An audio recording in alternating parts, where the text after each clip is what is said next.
हाय मैं सेल्फ अनुप पराली और एक बार मैं आ चुका हूँ तुम लोगों को वन शॉट कंप्लीट बोराजिन। आज हम लोग कंप्लीट बोराजिन के बारे में जानेंगे, उनकी सारे रिएक्शंस, फिजिकल प्रॉपर्टीज, सब कुछ हम लोग जानेंगे और इसके अंदर ही सारे क्वेश्चंस आ जाएगा। वो तुम्हारा आईआईटी जैम हो, सीयूईटी पीजी हो, नेट गेट टीआई फॉर सारे एग्जाम के लिए। तो चलो वीडियो को स्टार्ट करते हैं। तो सबसे पहले हम लोग देखेंगे बोराजिन की मॉलिक्यूलर फॉर्मूला। बोराजिन की मॉलिक्यूलर फॉर्मूला क्या है? B3N3H6 और जिसको हम लोग बोलते हैं बोराजिन। इसका और एक भी नाम होता है इनऑर्गेनिक बेंजीन। इनऑर्गेनिक बेंजीन क्यों बोला जाता है? क्योंकि इसका अगर स्ट्रक्चर देखोगे, जो बेंजीन की स्ट्रक्चर है, कुछ सिमिलर स्ट्रक्चर तुम्हें देखने को मिलेगा। साइक्लिक कंपाउंड है, 3 डबल बॉन्ड है, ठीक है। और जैसे बेंजीन में सारे हाथ में एक एक करके हाइड्रोजन होता है, तो बोराजिन में भी सेम करके हाइड्रोजन है।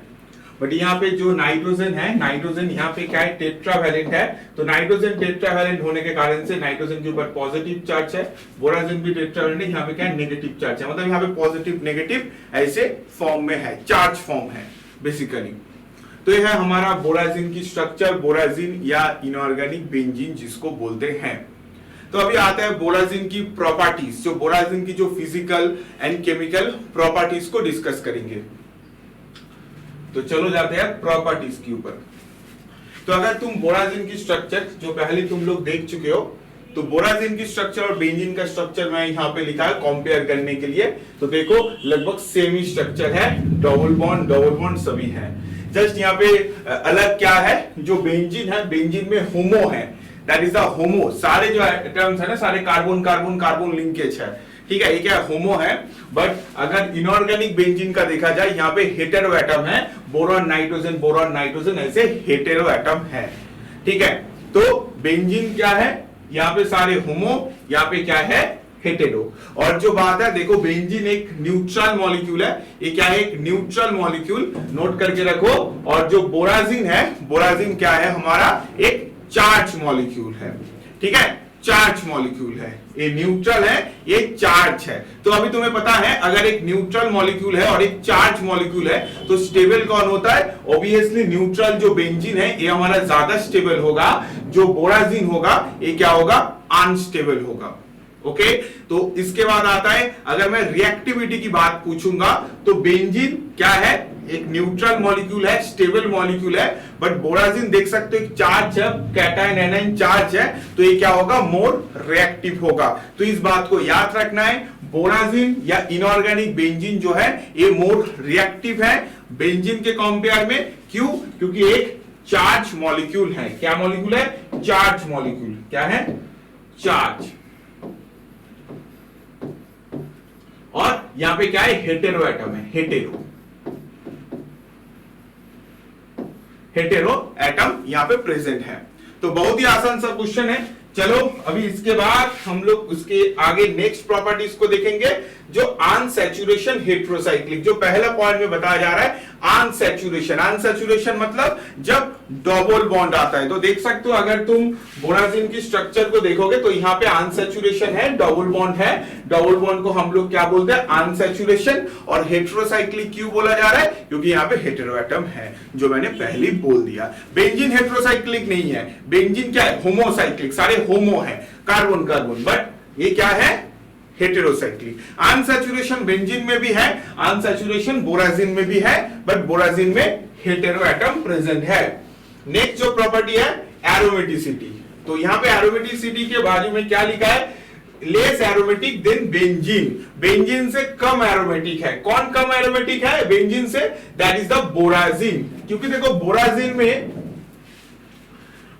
क्या है? चार्ज है। तो चार्ज होने के कारण से यहां पे जो इलेक्ट्रॉनिक डिलोकलाइजेशन अच्छे से नहीं हो पा रहा था। बट बेंजीन की जो इलेक्ट्रॉनिक डिलोकलाइजेशन होता है, ये बहुत ही अच्छे से होता है, जो रेजोनेंस जिसको बोलते हैं, इलेक्ट्रॉनिक डिलोकलाइजेशन। बट बोराजिन के केस में, इनऑर्गेनिक बेंजीन के केस में, जो इलेक्ट्रॉनिक डिलोकलाइजेशन प्रोसेस है, ये क्या है? अच्छे से नहीं हो पा रहा है। इसलिए हम लोग क्या बोलेंगे? जो बेंजीन है वो more aromatic character, more stable character. किससे? बोराजिन से, क्योंकि बोराजिन की जो एरोमेटिसिटी है वो कम है, बोराजिन की जो एरोमेटिसिटी है वो कम है। इसके बाद हम लोग नेक्स्ट प्रॉपर्टी में जाएंगे, gives addition reaction not substitution reaction. जो बोराजिन है बोलो एडिशन रिएक्शन कर सकता है बट सब्स्टिट्यूशन रिएक्शन नहीं कर सकता है। इसका मतलब क्या है? इसका मतलब है अगर कोई न्यूक्लियोफाइल है तो ये वाला जो न्यूक्लियोफाइल है ये क्या कर सकता है, तुम्हारा जो बोराजिन है इनके ऊपर अटैक कर सकता है, बोराजिन के ऊपर अटैक कर सकता है। क्यों कर सकता है? अभी तुम बोलो, देखो यहाँ पे चार्ज फॉर्म में लिखा है इसलिए, ठीक है, यहाँ पे जो अटैक करेगा ना ये यहाँ पे नाइट्रोजन के ऊपर करेगा, यहाँ पे जो पॉजिटिव चार्ज है, ठीक है, क्योंकि ये इलेक्ट्रॉनिक डेफिशिएंट हो रहा है, यहाँ पे पॉजिटिव नेगेटिव दोनों फंडाई है, तो ये क्या कर रहा है, नाइट्रोजन है तो इलेक्ट्रॉन उसको चाहिए, तो न्यूक्लियोफाइल इसको एडिशन कर सकता है, बट ये जाकर इलेक्ट्रोफाइल जो है इनको अटैक नहीं कर सकता है, क्योंकि वो रिंग क्या है, इतना इलेक्ट्रॉन डेफिशिएंट है तो वो एक्सेप्ट कर तो सकता है बट डोनेट नहीं कर सकता है। क्या बताया मैंने और एक बार, वो एक्सेप्ट तो कर सकता है बट डोनेट नहीं कर सकता है। न्यूक्लियोफाइल क्या करेगा, इलेक्ट्रॉन तो एक्सेप्ट कर सकता है बट डोनेट नहीं कर सकता है, बिकॉज ये क्या है, इलेक्ट्रॉनिकली डेफिशिएंट है। बोराजिन क्या है, इलेक्ट्रॉनिकली डेफिशिएंट है, इसके कारण से एक्सेप्ट कर सकता है, एडिशन हो सकता है बट सब्स्टिट्यूशन मतलब दूसरों को अटैक नहीं कर सकता है। तो अगर तुम्हें पूछा जाएगा बेंजीन और बोराजिन में कौन ज्यादा इलेक्ट्रॉनिकली रीच है, तो बेंजीन ज्यादा इलेक्ट्रॉनिकली रीच हो रहा है, बेंजीन ज्यादा इलेक्ट्रॉनिकली रीच हो रहा है, बोराजिन इलेक्ट्रॉनिकली डेफिशिएंट है, इसलिए बोराजिन के ऊपर न्यूक्लियोफाइल एडिशन हो सकता है। बोराजिन इलेक्ट्रॉन डेफिशिएंट है, बोराजिन के ऊपर न्यूक्लियोफाइल एडिशन हो सकता है, बट बोराजिन किसी को अटैक नहीं कर पाएगा क्योंकि उसके पास ही इलेक्ट्रॉन कम है। तो इस बात को समझ आया, बहुत ही अच्छा पॉइंट है, इसको नोट करके रखो, gives addition reaction not a substitution reaction.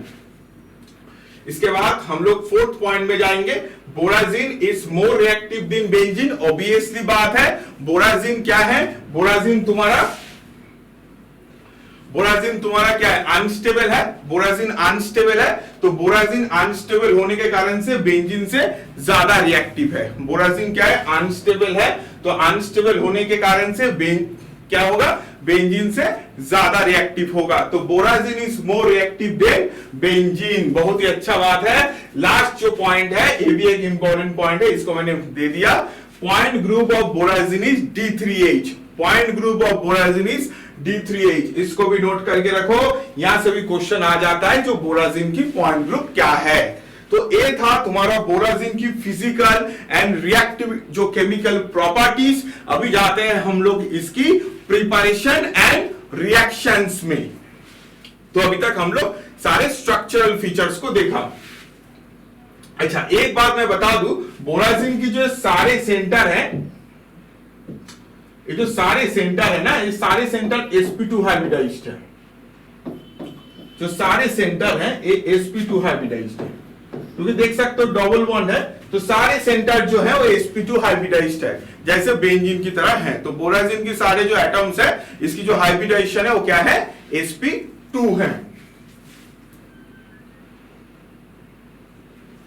Next आता है प्रिपरेशन। अभी क्या आएगा, अभी आएगा तुम्हारा प्रिपरेशन। तो प्रिपरेशन में क्या बताया जा रहा है, प्रिपरेशन में बहुत तरीके की प्रिपरेशन होता है, ठीक है, और ये प्रिपरेशन थोड़ा इंफॉर्मेटिव है, क्योंकि अगर तुम किसी भी एग्जाम देख लो, बोराजिन की प्रिपरेशन या रिएक्शंस की एक क्वेश्चन मैंडेटरी है, एक क्वेश्चन मैंडेटरी है हर एग्जाम में। तो सबसे पहले जो प्रिपरेशन देख रहे हैं, अगर B2H6 डाइबोरेन के साथ एमोनिया का रिएक्शन कराया जाएगा और इसका रेशियो होगा 1:2, क्या रेशियो होगा, 1:2, 1 डाइबोरेन और 2 एमोनिया, और इसको अगर हाई हीट दिया जाएगा तो तुम्हारा बोराजिन B3N3H6 प्रोड्यूस्ड होगा।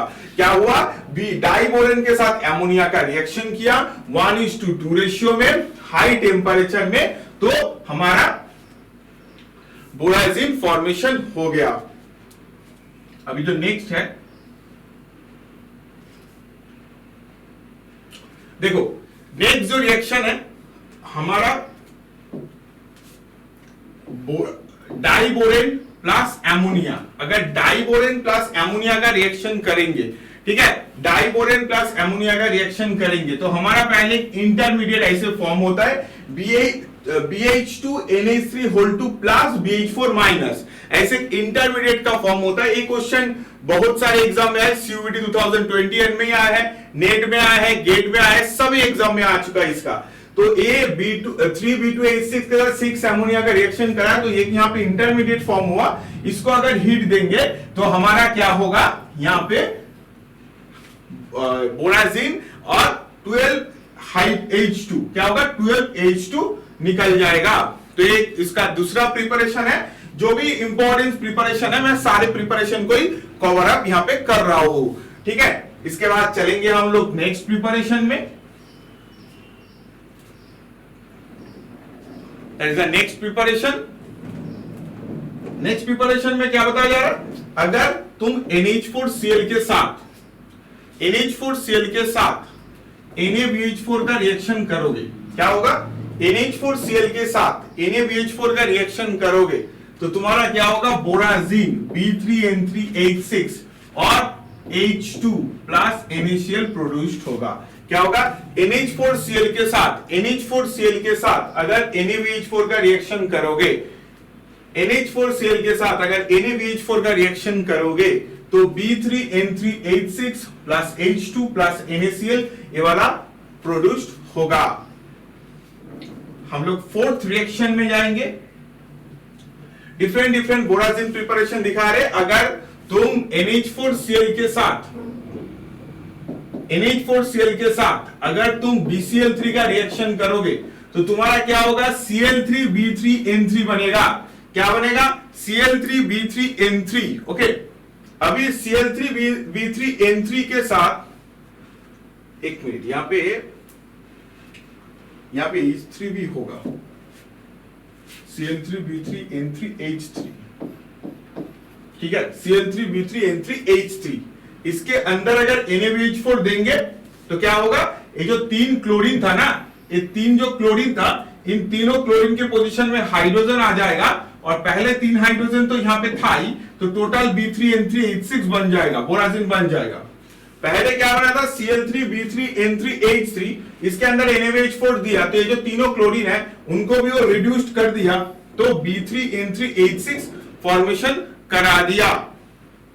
नेक्स्ट जो है CH3MgBr, तो यहाँ पे क्या है, अगर CH3MgBr दिया तो यहाँ पे जो 3 क्लोरीन था वहां पे 3 मिथाइल आ गया, Me3, उसके बाद B3, N3 और H3, Me3, B3, N3 और H3, इसको हम लोग फॉर्मेशन करा दिया।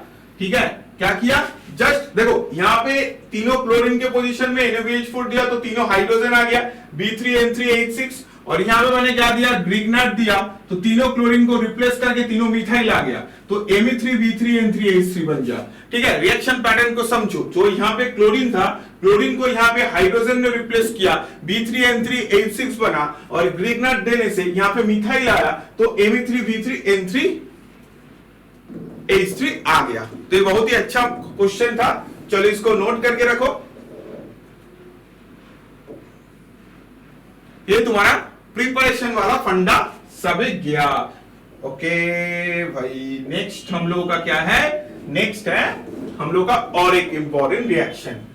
अगर हम लोग इस बोराजिन है, अभी क्या करेंगे, अभी बोराजिन की प्रिपरेशन किया, अभी बोराजिन की कुछ रिएक्शंस देखेंगे, बोराजिन की रिएक्शंस। तो क्या किया मैंने यहाँ पे बोराजिन को लिया, बोराजिन के अंदर HCl दे दिया, बोराजिन के अंदर HCl दे दिया, तो HCl देने से B3N3H9Cl आया।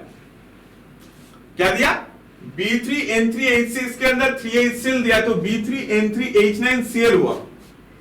इसके अंदर मैंने NaBH4 दे दिया, इसके अंदर मैंने NaBH4 दे दिया तो क्या हुआ, ये जो H9Cl है B3N3H9Cl3 होगा यहाँ पे। ठीक है, देखो कैसे, यहाँ पे मैं लॉजिकली समझ रही हूँ कैसे Cl3 होगा, क्योंकि यहाँ पे 12 हाइड्रोजन हो रहा है, पहले 9 हाइड्रोजन था, तो 3 हाइड्रोजन आ रहा है एक्स्ट्रा। 3 हाइड्रोजन कहां पे आएगा, तीनों क्लोरीन को NaBH4 रिएक्शन करेगा तभी आएगा, ठीक है। तो अगर रिएक्शन गलत भी होगा ना तो तुम लॉजिकली समझ लोगे, यही तो असली बात है। अगर गलत होगा फिर तुम लॉजिकली समझ लोगे, यही तो असली फंडा है। इनको ही तुम्हें समझना होगा। जो तीनों 9 हाइड्रोजन था अभी 12 हाइड्रोजन हो गया, क्योंकि तीनों क्लोरीन को तीनों हाइड्रोजन आ गया। तो बेसिकली B3N3H6 मतलब जैसे C6H6 होता है ना, जैसे C6H6 होता है ना, ठीक है। जो इनऑर्गेनिक साइक्लोहेक्सेन, ठीक है, इनऑर्गेनिक साइक्लोहेक्सेन बना दिया। तो इनऑर्गेनिक साइक्लोहेक्सेन कैसे होगा, जस्ट पहले एक एक करके हाइड्रोजन था, अभी जो अनसैचुरेशन था उन अनसैचुरेशन को हटा दिया, मतलब जो डबल बॉन्ड था डबल बॉन्ड को हटा दिया और सब में क्या किया, दो दो करके हाइड्रोजन लगा दिया, उसको हटा दिया और सब में दो करके हाइड्रोजन लगा दिया। ओके, तो ये बहुत ही अच्छा बात था, इसको भी हम लोग कॉपी कर लिया। हम लोग जाएंगे इसके बाद नेक्स्ट में, क्या है जो लास्ट पॉइंट है, अगर तुम बोराजिन को हीट करोगे, बोराजिन को तुम हीट करोगे तो बोराजिन को हीट करने से तुम्हें इनऑर्गेनिक नैप्थलीन मिल सकता है। देखो नैप्थलीन है ना, तो अगर heating on borazine gives inorganic naphthalene, जैसे इनऑर्गेनिक बेंजीन होता है, इनऑर्गेनिक नैप्थलीन, इनऑर्गेनिक बाइफिनाइल, ऐसे बहुत कुछ भी होता है। तो ये था तुम्हारा ओवरऑल बोराजिन की एक क्विक रिवीजन, जिसके अंदर सारे रिएक्शन प्रॉपर्टीज सब कुछ हम लोग डिस्कस कर लिया। तो डेफिनेटली तुम लोग वीडियो को लाइक किया, अगर लाइक किया तो तुम्हारे दोस्तों को शेयर करो और चैनल को डेफिनेटली सब्सक्राइब करो। All the best.